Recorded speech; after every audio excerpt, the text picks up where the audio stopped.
Good evening, guys. We're back with another episode of Talks with Scott. We got nothing more than in my personal opinion, the best defensive coordinator in the state of Mississippi, Coach Putt.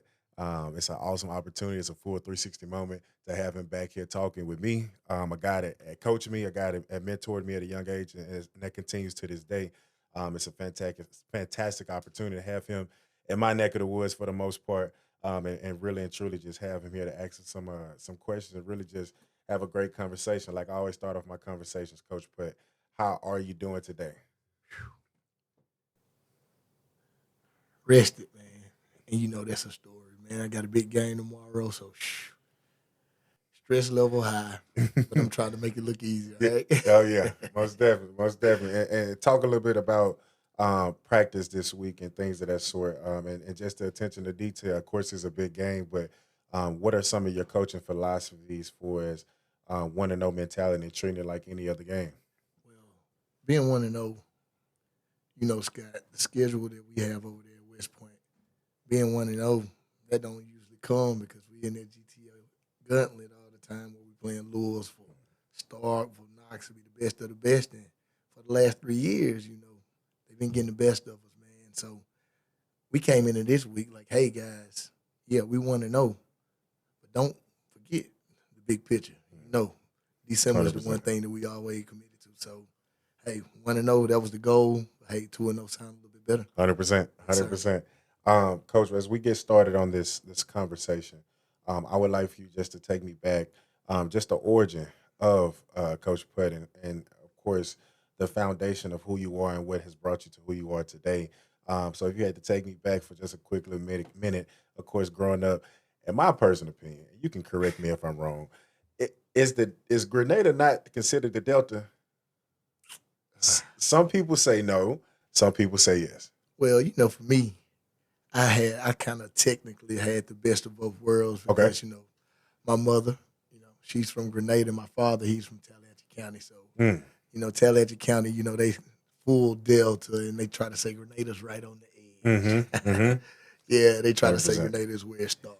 How would you say your life was growing up in Grenada, and just your upbringing for the most part, your trials, your travels, your passage to where wisdom comes about from it?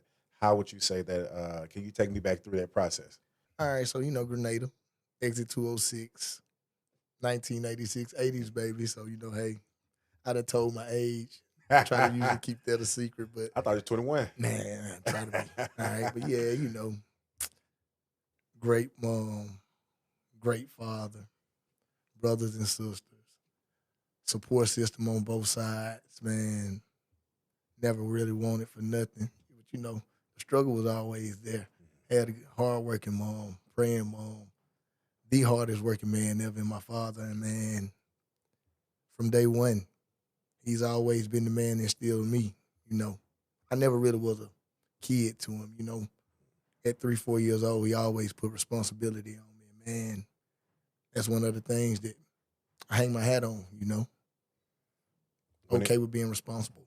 when it comes to growing up in Grenada, Grenada is home to a lot of great football, and a lot of great football athletes, coaches, and culture.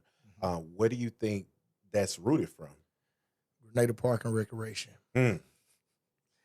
Yes, sir, man. We all got, my father, great man, but growing up in that Grenada Park and Recreation system, we had some of the greatest men in our town that took out time with us. My uncle, for one, Chris Weathers. I can name so many.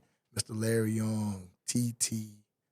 Man, these guys was with us every summer, making sure whether it was baseball, basketball, whatever the sport was, they had us out there working from a young age. Man, Grenada Park and Rec.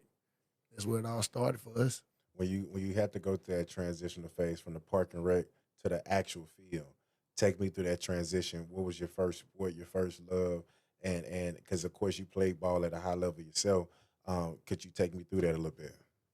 Well, it was all, man, in Grenada, baseball was always our first sport because that was the one thing that the Park and Rec offered us. And then from there it was basketball, and we kind of caught football late. Hmm. Football was a late thing, especially not now, but my age. We didn't, everybody didn't have the Pee Wee League like it was here. So we got caught football in seventh grade, and from there, we always just had the guys that we looked up to. For us, it was the Shelton Richardsons, man, guys of that nature, man. That was really good leaders, really good men, on and off the field at a young age. That always mentored us, man. His little brother, all of them, they took care of us. Are there any coaches or mentors that stood out to you at a young age that you maybe even still have connections to today? Curtis Hardy. Hmm. Yes, sir, man. That was the guy that molded us, me and Coach Carlton Brown, Quad Eric Sanders and a few other guys as coaches, man. He was the guy that showed us the way. That's the reason why I was on you guys, because the way he was on us, making sure not only we trying to be that athlete, but man, making sure we was a student too, getting them grades, handling that business, man, and the connection we had, still have it to this day. And right now, he in Grenada right now coaching the little league guys, Hmm. man, still giving back. So I got a curiosity question. How prevalent is it for little league coaches for us to development and mimic it and echoing the same message from the varsity to the junior high to the pee wee and things of that sort? man. So being a part of the Green Bay Packers over in West Point, just seeing those guys and the Starville Cowboys, Scott, the programs are run just like college conference. These guys, I think it's called like the MGYL, man. I hope I said it right. But like that's the whole conference that all of the little league teams play around in here.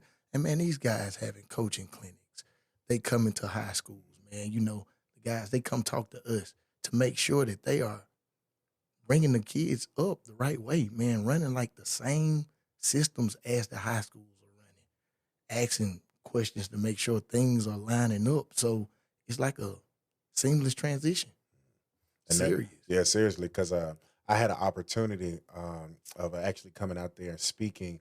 Um, I want to say at the end of July, they had an event over here at the Sanderson in Mississippi State. Yes, Yep, sir. yep. And I had got invited out to I think speak. that was that conference I'm Yep, it talking was. It's a about. conference. Man, Yes, it sir. was Yes, super sir. nice. Yeah, Super nice. yeah, most definitely. And that was my first time ever really understanding, because of course when you're young you pay attention to it a little bit, but as you get older, you one of the quotes I like is your frequency is what you frequently see. Hmm. So in so many words, it's like when I had the opportunity to step inside of that building and seeing that this is actual men that care about the development at a young age, and they want to know development. These kids can't get recruited yet, but they ask me questions about recruiting. These kids probably don't even know the fundamentals when it comes to running, but they want to know the information because therefore they're just asking me questions. Therefore, I was like, man, like Mississippi is heading in the right Right direction. direction, dude.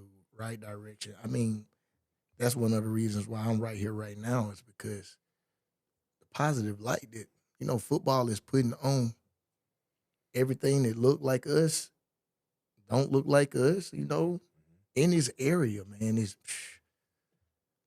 We love when August come, man. You Hmm. know that, dude. That's the time where we can just really be who we need to be and Very be true. celebrated, man. Very true. Very true. At one point, excuse me, at what point did you kind of realize coaching was your purpose, and that's where you was going to take it to the next level? Don't be mad at me. Mm. But man, I was coaching you guys and just was having fun, dude. Hmm. Come on, man. Y'all didn't even call me coach, man. It just was fun, man. Same age as y'all. Y'all respected me like none other.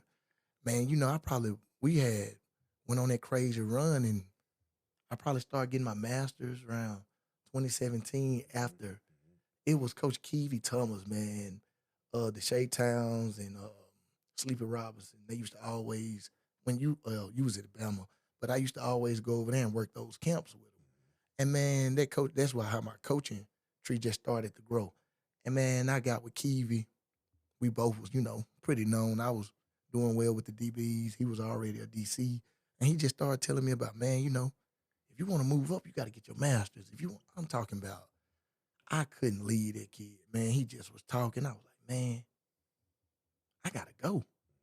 So from there, I went and I got my master's, and I'm big on writing. So I just started writing down the plan, telling myself, man, I want to be the best. I want to be the best. I want to be the best. I want to do it this way. And once I got over there with Chris Jones in Starkville, he broke me down, build me up. So man, being in a situation like that and being in such a high level guy, he playing right now, head coach of a junior college. He'll be a head coach of a D1 school before it's all said and done. Correct. And man, he just was like, man, this game right here give you whatever you want, but you're gonna have to give the game what it needs. Yes, sir. And I never studied like that before in my life. And it changed me, man. I started looking at the game a totally different way. And from there, man, that's where the purpose came, man. When you talk about just Coach Jones and the development aspect that they had and the purpose that they had when it came to not only developing players but also developing coaches as well. Man, okay, that's deep. Yeah, where and what point were you like? First question, I would say, when you ran, did you have to run into like that wall? So it's like, this is going to be a little difficult, but I'm willing to go ahead and kind of persevere through these hard times. Man, so that was one of those situations where I looked at it like me and you working. That's the reason why I learned so much through that situation, because I was working with my big brother. Me and Jones, the fact that just when he was at Louisville, you remember just the 7-on-7 battles. Yep. It went from there to him going to Kemper. When he was at Kemper, he didn't really have a DC. So, he followed he mimicked our schedule. Every note I ever took, I was sending it to him, coming back to me, same way. And for us just to be able to work together, we looked at it like it was, a dream come true. But if you know me and my work ethic, and if I can say someone has a work ethic, he close to being a maniac. And when it comes to that football, man, that dude is a hoarder. Do you think that's what it takes? Do I? Most definitely. At one point. At one point.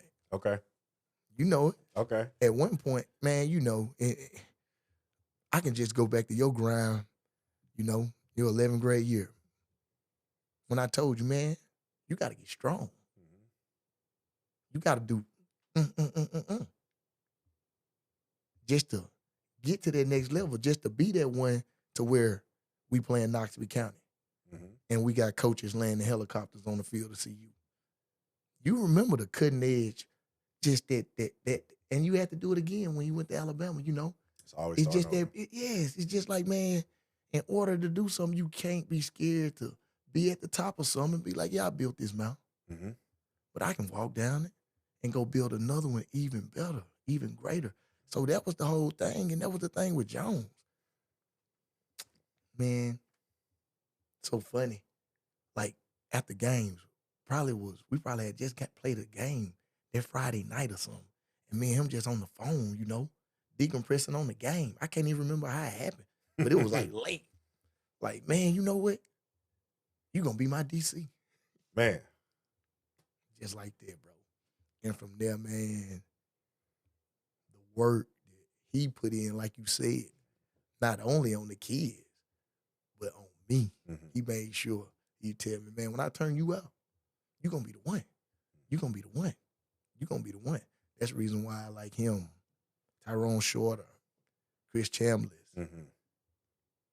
Bro, me and you, you've been blessed to be in the room with some of the greatest ones on some big levels. But when it comes to the Kings of Mississippi football, I've coached, those are the guys I've called my head coach. And funny now, right now, Brett Morgan, like, his lineage. Yes, sir. Straight from it, man. So I've always the football guys that blessed me in that area right there, man. Being around some good ones. They done challenge me, love me, been gentle with me too and help me grow. Because I don't know everything. You know that, man. 100%. I don't know it all. when it comes to this game of football, when it comes to coaching, um, and I mean, still being young, but I look at everything with X's and O's. Mhm. Do you think when it comes to being a good football player or a coach that you got a off switch, or you don't have to have an off switch? I'm kind of in that midpoint right now where I kind of dedicated myself to the game and and what I can do to in my community right now, just turning out those guys, man, getting them to that next level. So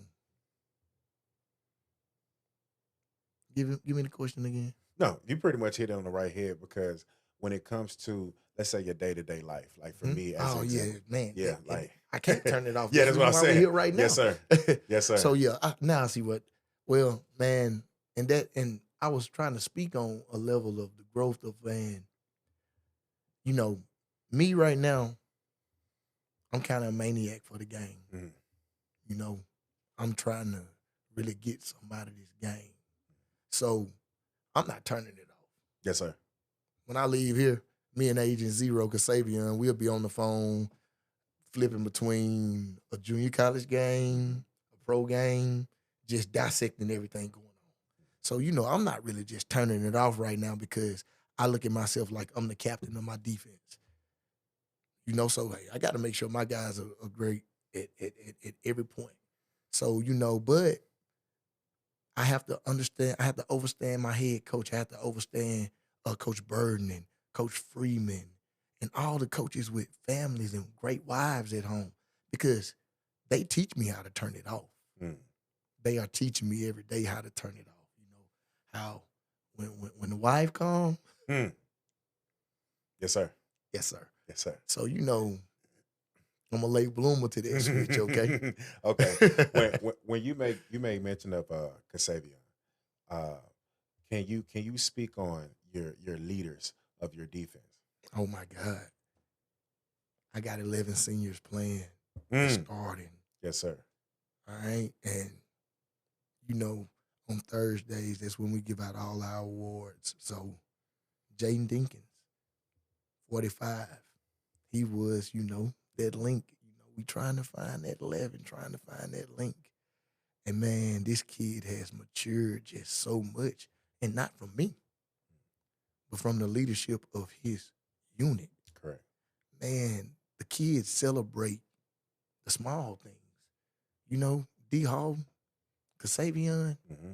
these guys, what their stat line look like in the game. Yes, sir.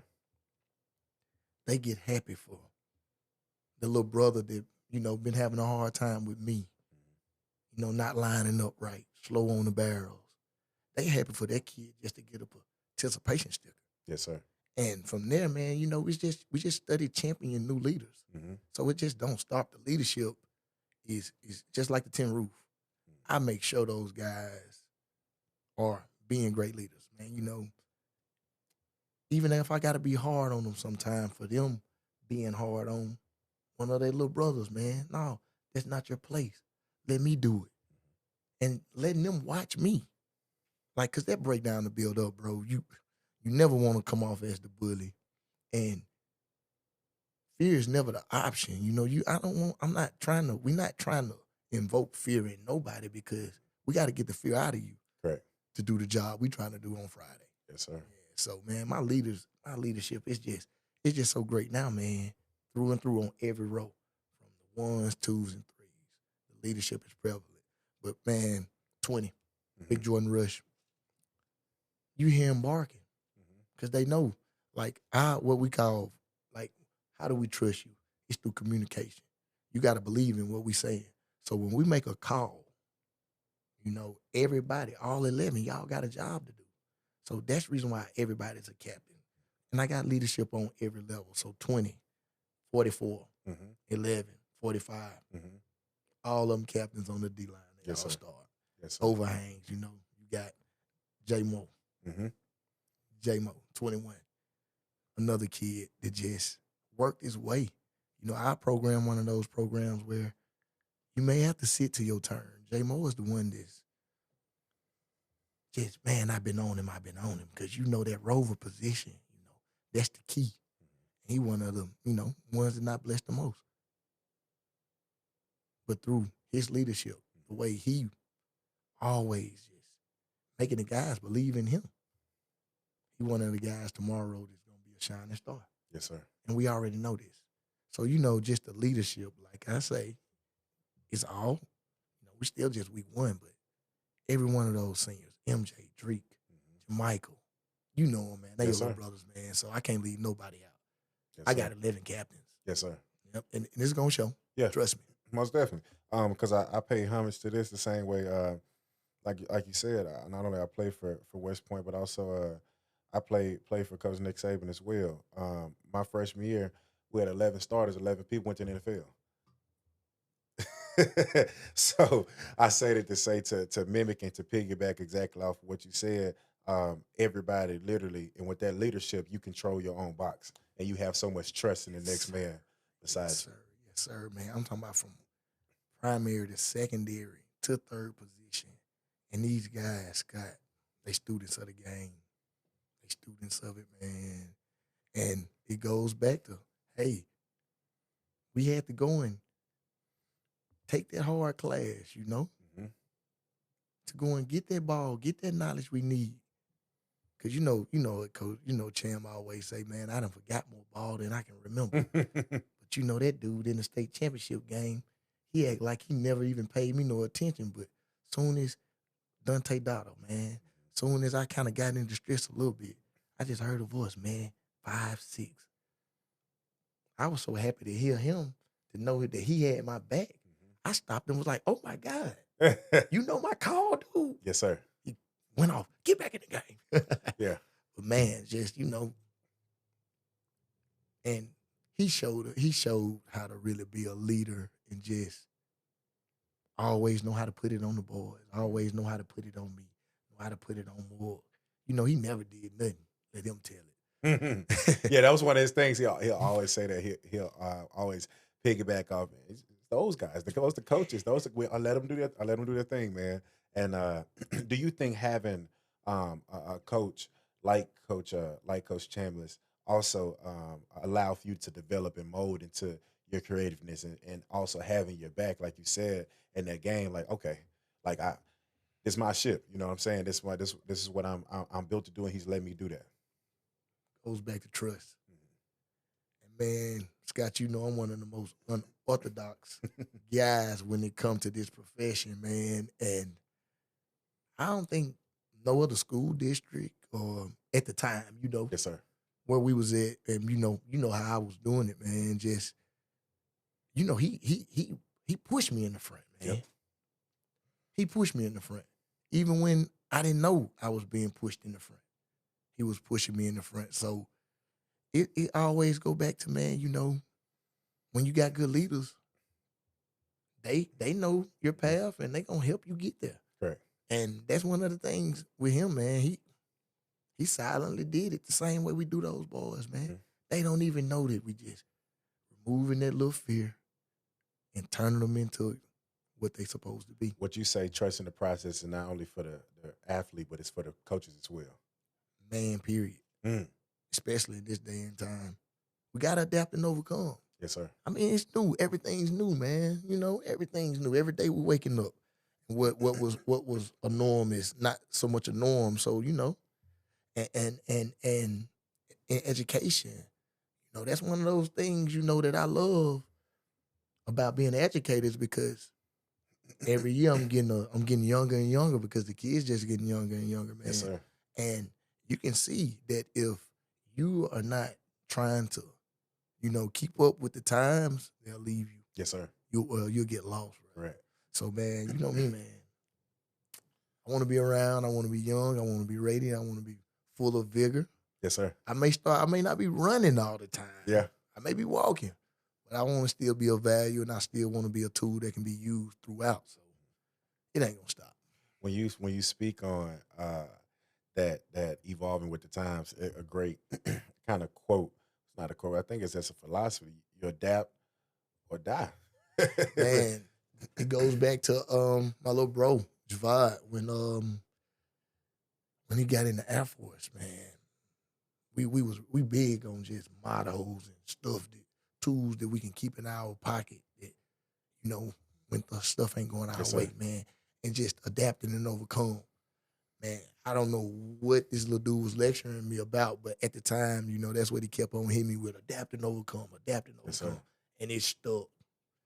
And that's what we do, bro. Any situation, down 21 nothing, up 21 nothing, we gotta adapt. Very true. Yes, sir. When it comes to adapting, when it comes to West Point culture, because respectfully saying, um, this culture inside of West Point is one to where is I've been privileged to train and go a lot of different places and train a lot of different kids. And I was in Tupelo one day and I was training at the Robinsons Park, and we had a kid come up. A kid looked great from actually Saltillo. Mm-hmm. Saltillo, Pontotoc had a lot of guys come out, and they was like, "Oh, you played at Alabama?" I said, "Well, first I played at West Point," and he just looked. He said, "West Point?" I said, "Yeah, I played at West Point at first." He's like, "Those guys just don't stop. Like they just don't quit. They don't give up." And I was like, that I said, respectfully saying, um, I've been so blessed to be around winning, not only in high school, but in college, to where I subconsciously and took it for granted. I thought that was the only way everybody did Man, that's the reason why dude, man. Mm-mm-mm. That's why I apologize to my kids all the time. it. And I tell them what we are doing and the way we are doing it, you know, people can try to mimic it, but it's just something deep down inside of us intrinsically, man, that in that place, Yes, sir. you know, in that place, man. Yes, sir. And you know, if the right people ain't in that place doing it, that magic won't be there. Yes, sir. So, That energy. Yes, man, sir. it's an essence, man. Yes, sir. It's an essence, and it's a real core. Mhm. It's a real core. And the thing is, it can be transferred It because people thought it was gone, you know, Yes, people, sir. man, you know. But, you know, the within part of it, the within, just everybody from within, grown men, you know, putting their goals to the side for a common goal. Yes, sir. And when that common goal is bigger than you can get the results that you see Yes, sir. because that's what it is, man. No Great one- men making men.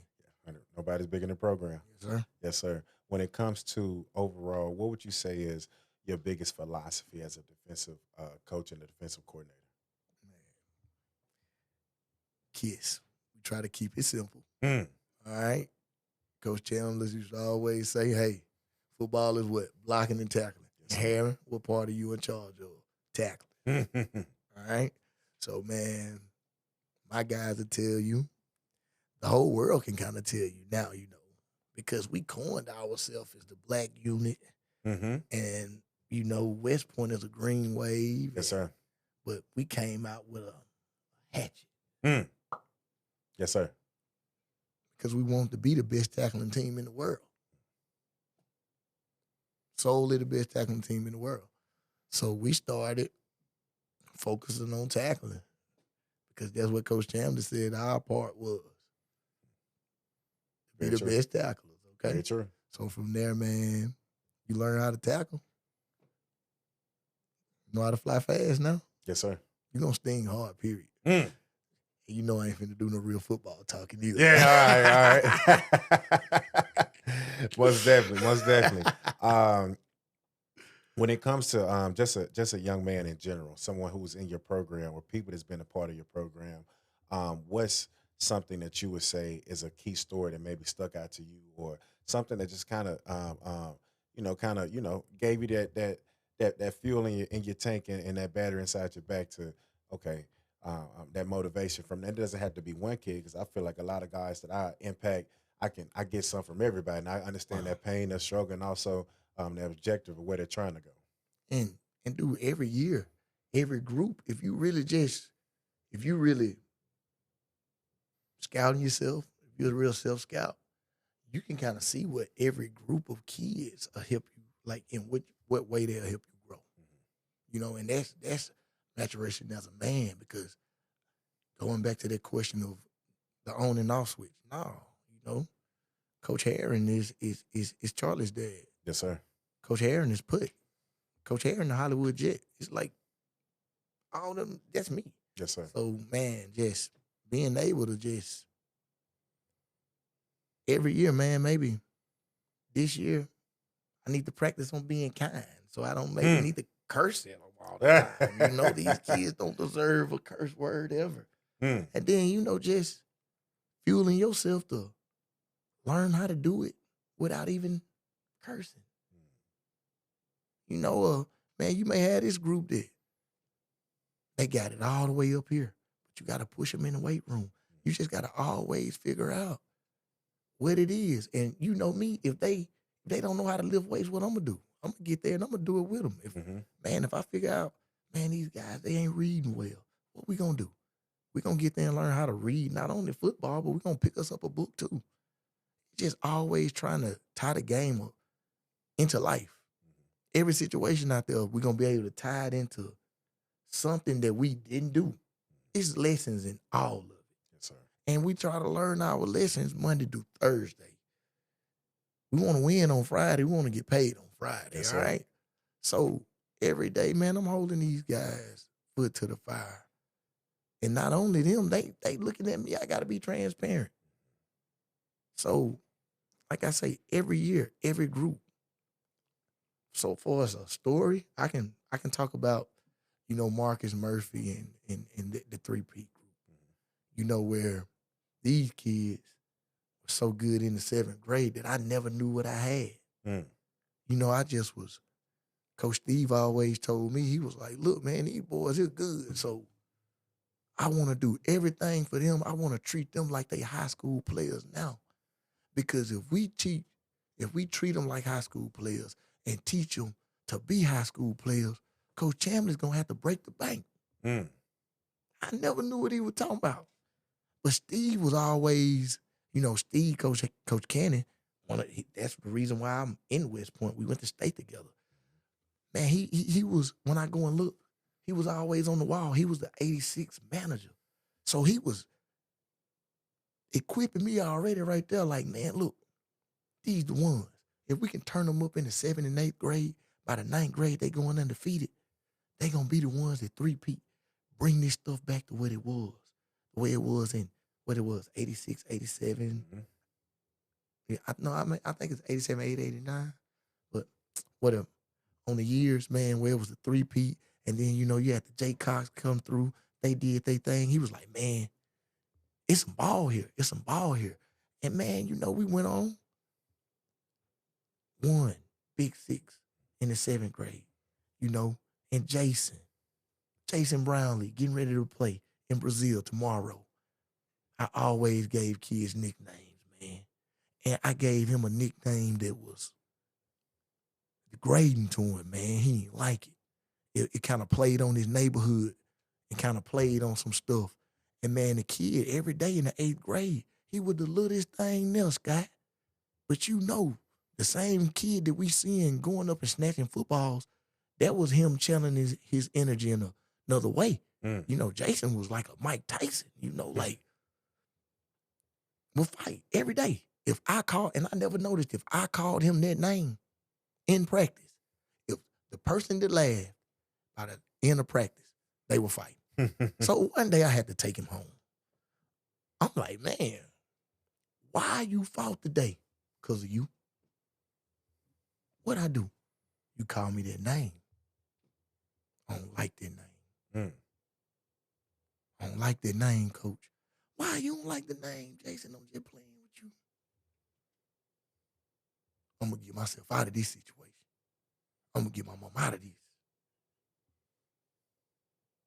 Whoa. Shook me up big time. Shook me up with that kid. That kid was never a kid to me ever again. He was a man. Because I knew I had met a man in the 7th grade. So from that point forward, man, I always was delicate with just the way I talked to him.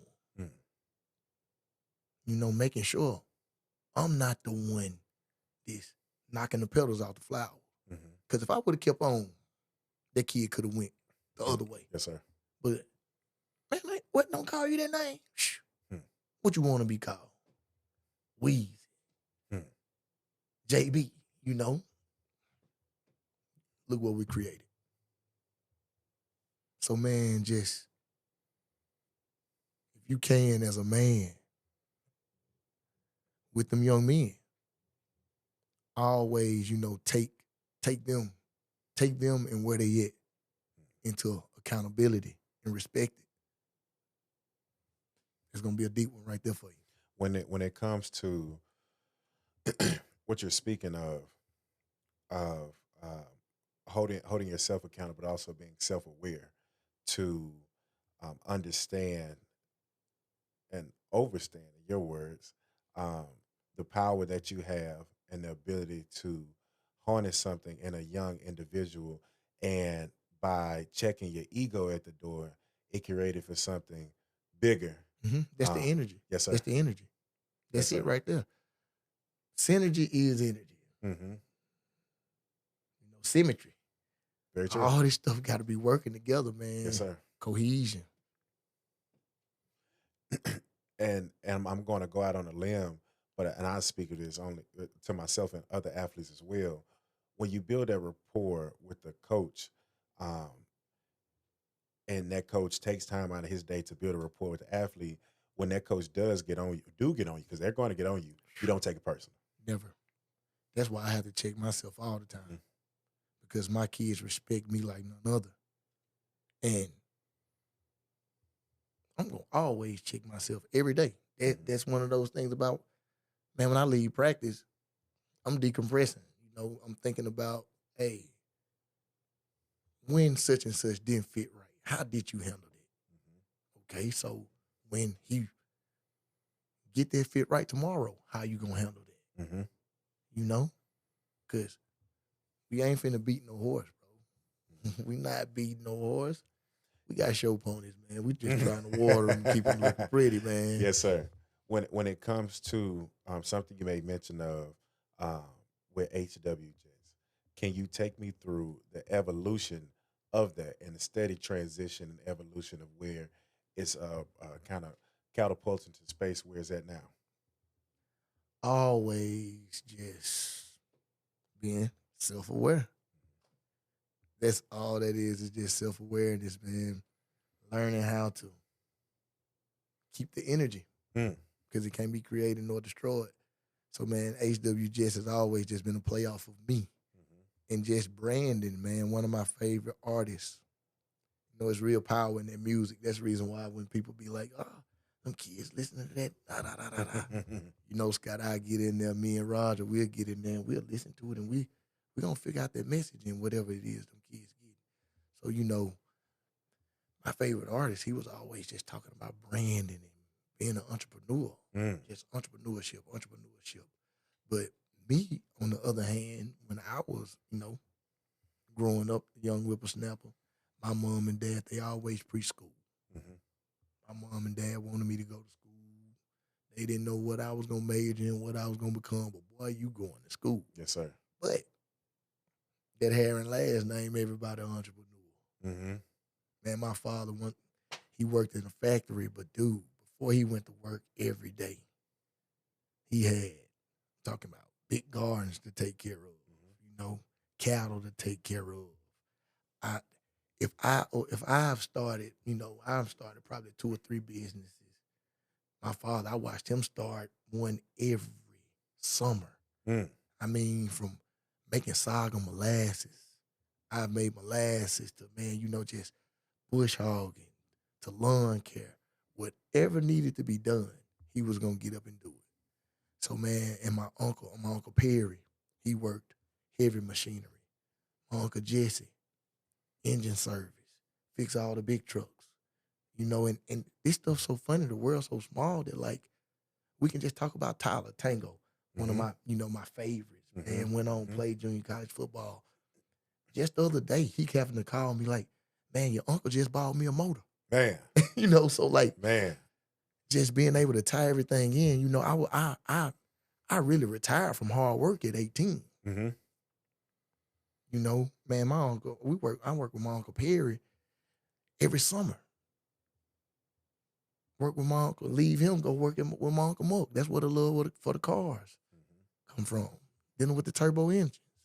My Uncle Dick had the fastest race cars, you know, had the baddest mud trucks. So I just always been around entrepreneurs, and all I ever wanted to do was, you know, own my own stuff, but going to school and honoring that mama, man. I got a praying mama, so I ain't finna disobey her, you know. So she wanted her baby to go to school, Yes, sir. walk across that stage. My dad, like they never gave me really, you know, they never really told me go be an engineer, but they always talked to my sister. And you know they're saying you're gonna be talking to the one in the front, but the one in the back listening. Yes, sir. So daddy always was on key about being a teacher. But you know, my sister Valerie, she was a social worker. Delta Sigma Theta. My sister loved her big sister, so Key just stepped right off of Valerie. So, Yes, you sir. know, they still two peas in the pod on that. So, you know, I was at school, you know, a junior at state, didn't even have a major, and just, you know, that praying mama. Everything was kind of aligning, made me this educator. So being an educator, I love that. I love, you know, coaching ball, but I still just want my own. Yes, sir. And just off of always want my own. That's where the branding came from the Hollywood Jets to just, you know, always checking the climate and knowing what market you want to try to hit. I always had the, you know, love for textile. You know, I used to get in trouble. Like if you see me now, I'm rubbing on these socks because it's silk. I always just love textile, and man, that's where it really came from. Just aligning, you know, the young kid with the older man and still being the kid. Yes, sir. That's it. I got a curiosity question. That's the pivot. Then we're gonna get right back to what you were saying. You made mention of having a praying mother. Can you speak on that and the importance of having a praying mother, a praying grandmother, the spiritual backbone of family, of essence, of our divinity, of our culture? Are you able to elaborate on that? And then we'll go back to the football talk. Man, kept me in that church. Mm-hmm. You know, kept me there. Got my little girl there right now, you know, along with Brandy's mother, you know. Yes, sir. He blessed me in that area, man. Both my grandmas, nurturers, man. My grandma Bessie, I was like her son. She called me her last son, you know. Like I said, I was always the one that, you know, responsibility was me, you know. Grandma trusted me so much. I was driving my grandma to the doctor at 9 years old in Grenada. No license. I was always like, you know, having to do stuff that. So mama then always kind of instilled on me that I was the man of the house. Dad worked late, you know. Anything happened, somebody go knock at the door, let y'all go see who it is. Yes, sir. You know, she always put me in that role of, you know, being bigger than life, knowing you got to take care of everything. And man, just me and her, we talk so much, and you know, just being transparent. She done always let me be so transparent. You know, could be good. You know, with our relationship probably wouldn't work in a lot of houses because you know, me and my mom, that's like one of my best friends, bro. And when I tell her something good, bad, or ugly, and she know I'm trying to figure out how did I do it. She gonna always say, "Cause you got a praying mama." Yep. Cause you got a praying mama. And man, you know, Scott, it's like they hit their record, but they say the same thing, same little cliche stuff after that statement, and it's so settling, bro. So man, that mom, man, having that praying mom, Yes, sir. having them instilling that Most High. And then, you know, like I said, I got away. You know, we all get away. We get grown. Yes, sir. But, you know, just knowing that voice. It sounds just like yours. I'm okay with that voice. Yes, sir. A lot of people ain't okay with that voice. Yes, sir. When that voice say go home, when that voice say fold, hmm I listen to that voice. Yes, sir. That's it. When it comes to my second question, because I said I was going to ask one, but the second one, mothers get their just due as they deserve. How important is it for fathers to be present inside of a child's life and the makeup of a child, of a young girl, of a man? Because I hear, not only do I hear, but you see the integrity, the principles, the discipline that you have, and you speak so highly of not only your father but the men in your tribe. Most deaf. And man,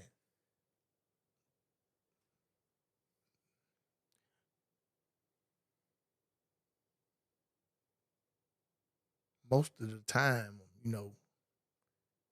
as a man, we know our gratification is gonna be delayed. Yes, sir. Because man, we the man. You gotta be okay with being the man, and you gotta know that you the nurturer, and for your love, it gotta be patient because it's not dictation, but everything that when you the leader and you directing things, man, it's gonna come with some type of drawback. So you be on me, Scott. I be trying to keep it kind of Yeah, I understand. I understand it. because I done seen like just today where that dynamic of the father and the roles and everything. Everybody ain't gonna look at them the same Very way. true. But man, the father, having my father, every day. Yep. I had him every day. But, me and him, two bulls in a china cabinet, dude. And my grandmas, they used to just laugh at it like, that's what, they knew that it was just two men. Hey, I was a little one, but I was a man. And daddy, was a growing man. So, everything that, he said wasn't gonna be right and everything I did wasn't gonna be right. But man, when my dad whooped me, when my dad did anything to me, like I knew what it was for, because he was a talking man. So before he did anything, he was gonna make sure you understand what's Yes, going sir. on, Yes, sir. So that, look at me now. Like, I tell him all the time now, dude, I used to say I wasn't gonna be nothing like you. Bro, we just alike. Yes, sir. So man, it's just, yes, men need their fathers. Correct. I'm gonna answer the question. Correct. Yeah. Yeah, but can women do it? Most definitely women can do it. I see it all the time over in my community over there in West Point.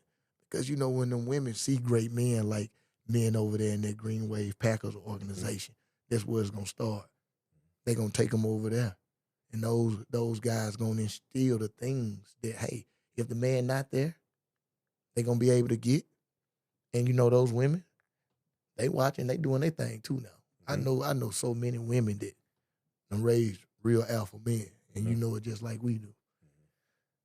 When it comes to question of mine as we go down it, what is your personal definition of success? On the field, off the field?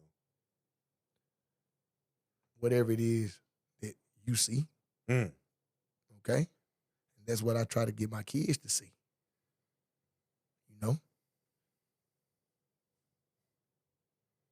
You never lose if you're looking for that lesson, right? Very true. You learn. And I just was telling you the reason why, as a adolescent or a young man, the only reason why me and my dad probably ever butted head was what he had to do his job, right? Teach me that hard lesson. Yes, sir. All right. So, that's one of the things that football and history, man, long as a person will listen and take heed, it'll help you get through a lot of stuff. Because, hey, man, I know that if such and such pool and I don't go, backside working up and they finna crack my head. Yes, sir. And hey, if you don't take heed to that, what's gonna happen? Gonna get beat in you real bad.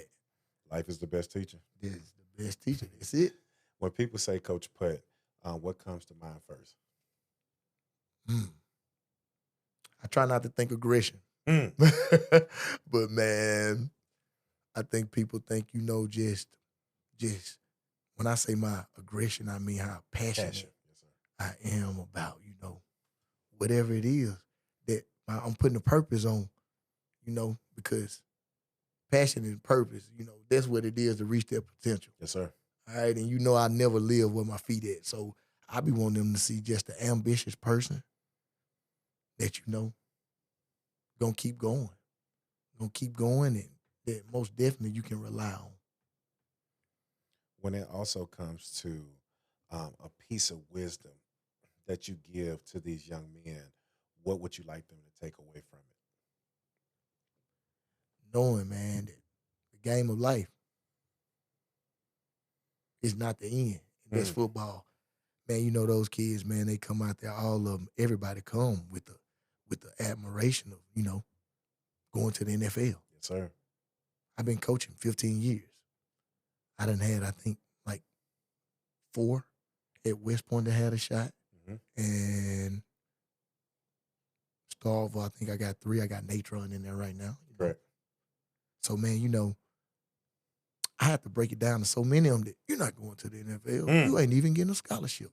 Mm. But if you stay here, you be a part of this team, you trust this process, it's going to make you a better person. Yes, sir.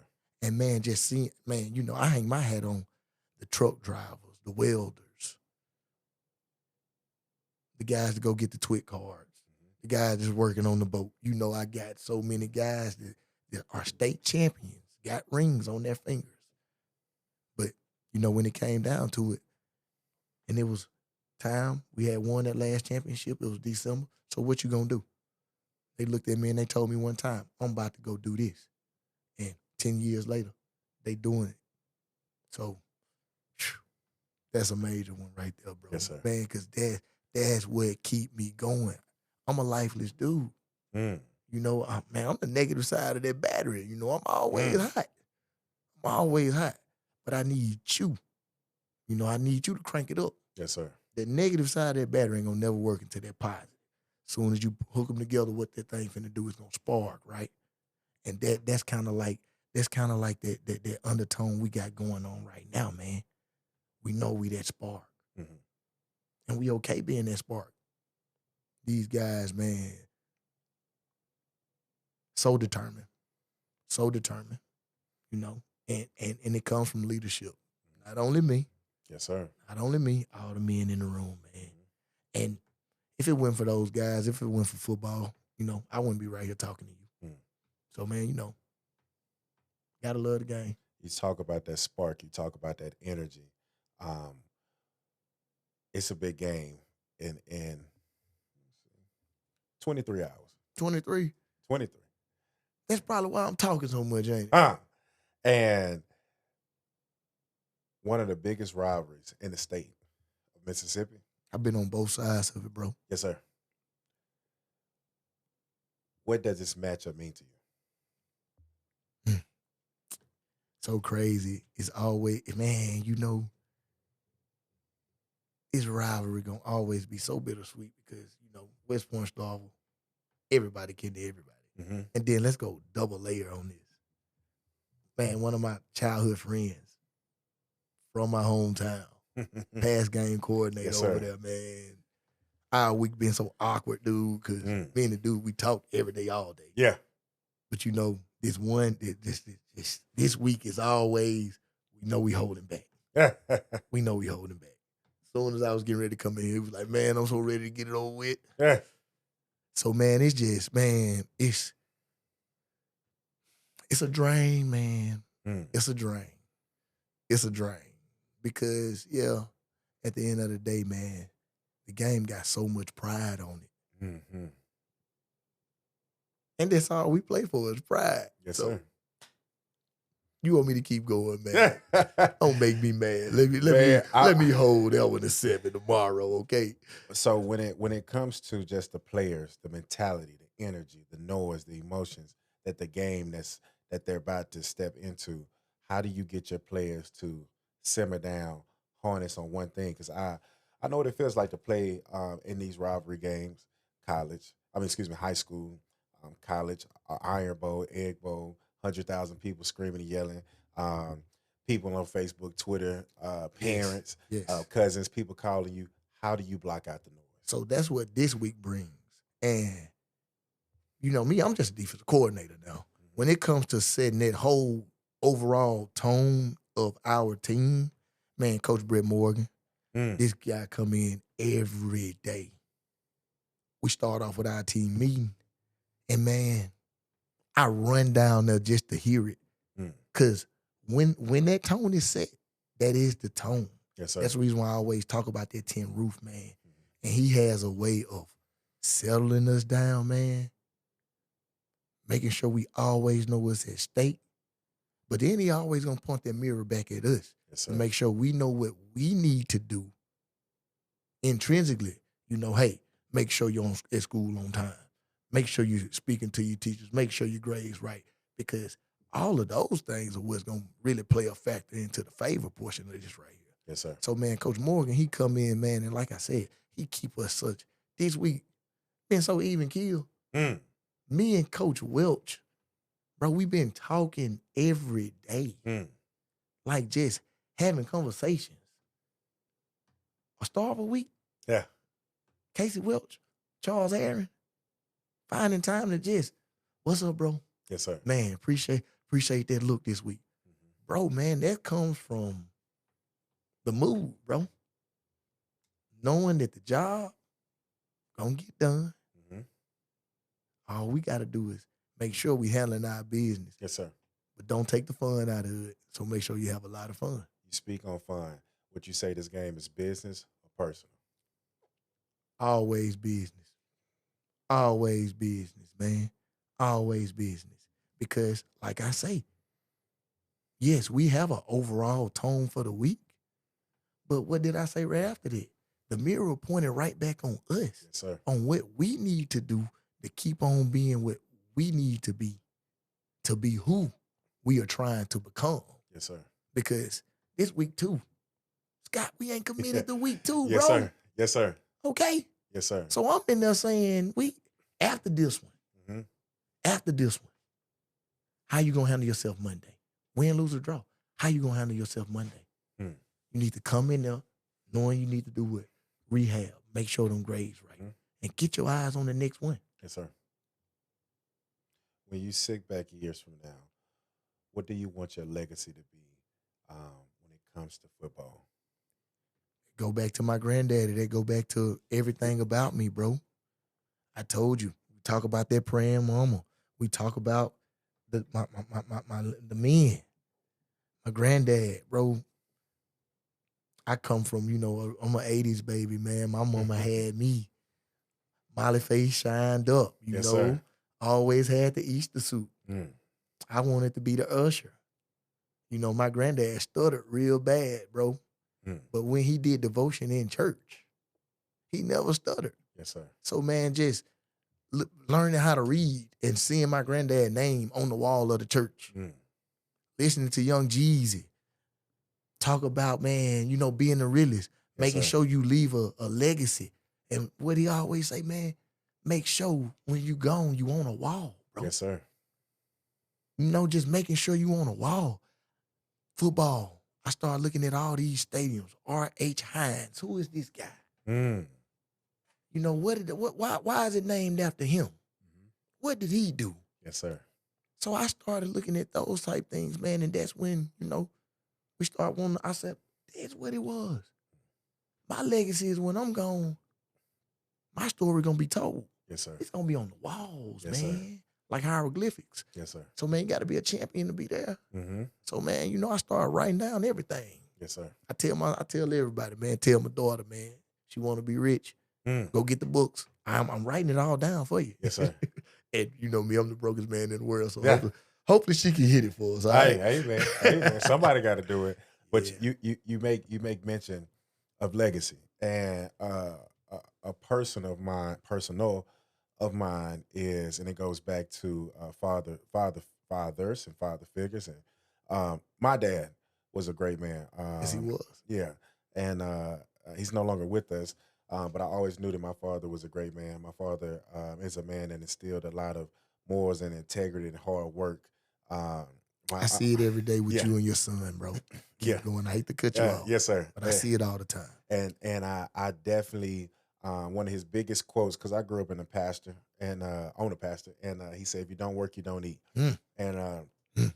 I never knew my dad was sick until I was 13 years old, and when he had to go in to the hospital, he was there for a long. Excuse me, I was a little bit younger, maybe like 9, 10, like extensive long time. And the whole time, my dad had cancer, and of course he had. It was born with it in so many words, and I never knew it because how he worked and how what he instilled inside of me, and seeing him take chemo, seeing him do things, and seeing him actually take chemo and what chemo does to a person. A person literally is bedridden. Take his chemo. After you take his chemo, hop in the blue truck. We going out here to the farm. Let's get it. After that, we going to the barbershop. Let's get it. After that, we're going to he's going to City Hall. Bro. It's nonstop. It's nonstop. So that's a part of not only his legacy and what was instilled in him from his family, but also the legacy and instillment of West Point. When my dad passed, and we literally just had a meeting at City Hall a couple of Tuesdays back, and he was on the city council and things of that sort, and was over his district for many years. And you talk about delayed gratification. His flowers was given to him. This banner will be flying in remembrance of Jasper Pittman. And if I can, and I see what he's done. I see how the powerful men, the Bryans, the Mr. Sunbecks, how they speak of my father and things of that sort, and his legacy that he's left. And I see it, and I'm smart. My dad always told me, being young, and one of the best advice, he gave me many, and it's very simplistic, but he said, think. And Scott, that's the thing that set you apart. Mm. You just think. But in order to think, you have to be able to listen. Yes. Because that's what turned it into that. Yes, sir. And to switch gears a hair, going back to what you're saying, you've accomplished a lot. State championships. You've coached guys that went on to play college, guys that play NFL, still in the NFL to this day. Your brand. What would you say is next for you personally? I've been talking to my mom about 2 or 3 things. She praying hard. Yes, sir. And also, and I don't mean to cut you off. When I asked this question, respectfully saying, when I asked the question to my football players as well, when I would set my goals, I would speak about them only to God and the ones I knew would help me to get manifest. Right. So right. if we So can, you know why I said, yeah. But Facts. man, hey, we can keep it. We can keep it right there. Yes, sir. But man, so I'm short-term stuff, just always trying to show my boys, show my students, that the education thing never stopped. But short-term right now, 2019 when I got my master's, I got it.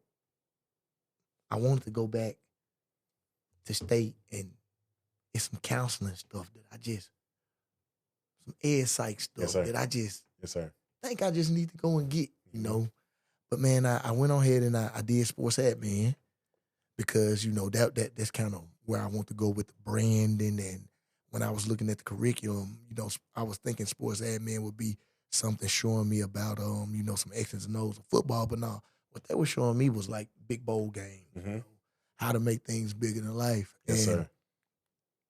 I took that and I got it, and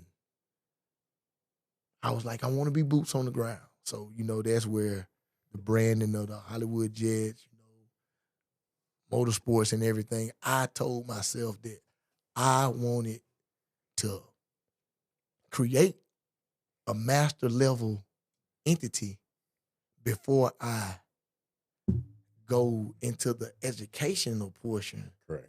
And pursue the master. You see what I'm saying? Yes, it was still the entrepreneur side of me that just like, you done went and got this. So how are you gonna make it work for you before you, just going, not necessarily sell out, but do it for the big brand or do it for the cause. So man, now I'm at that point that you see, man, everything is coming full circle for us on flowers and sports and just recognition on, hey, you may know what you're doing a little bit, Yeah. so just riding that wave right now. Um, we speak about legacy. We speak about these things, and I'm gonna speak directly into the mic as I ask the last and final question. When people write your story about Coach Putt, what is the last line you want them to read? Have fun, Mm, okay? Because I teach my boys to handle business, have fun while you handling business. And I want them all to be tools, man. I want everything that I've touched to be a tool, you know?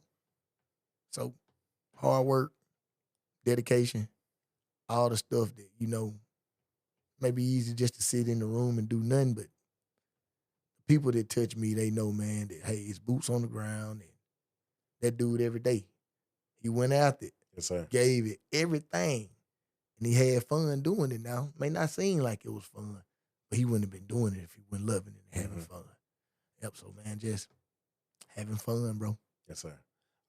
Ladies and gentlemen, once again, it's another episode of Talks with Scott. And also, this episode is brought to you by High Ground Coffee and Hollywood Jets as well. I just want to give a big shout out and thank you to Coach Putt for not only sitting down with me, but also having a conversation with me as well. Man, it means a lot to a lot of people. Man, it means a lot to me and a lot of former players as well. That definitely is a motivator to a lot of people, not only through words, but also through actions. So, Coach Putt, once again, I appreciate you. And tomorrow is game time. Thanks for having me, man. Yes, sir. Appreciate it. Yes, sir.